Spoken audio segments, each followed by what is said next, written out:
Pemilihan Presiden 2024 mendatang diprediksi hanya akan diikuti 2 calon saja. Dan inilah yang kini sedang diusahakan Presiden Joko Widodo. Dilansir dari Kompas TV, pendiri Center for Strategic and International Studies (CSIS) Yusuf Wanandi menilai situasi politik yang berkembang sekarang seperti yang diciptakan untuk diikuti 2 pasangan calon saja, terutama dorongan untuk membentuk koalisi besar. Yusuf pun menilai hal itu juga dilakukan Jokowi.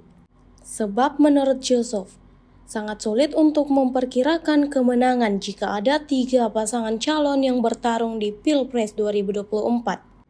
Yusuf berkaca dari Pilkada DKI Jakarta 2017 yang memunculkan 3 pasangan calon yang salah satunya harus kalah di putaran pertama.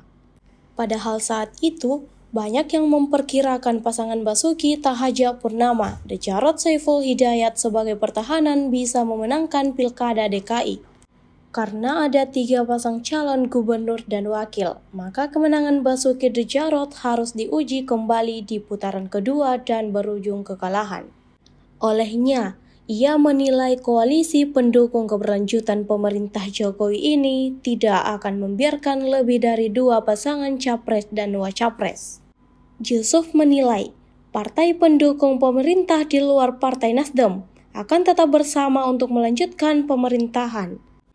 Ia meragukan bahwa akan ada partai koalisi pemerintah bergabung ke koalisi perubahan untuk persatuan yang mengusung Anies Baswedan sebagai Capres 2024.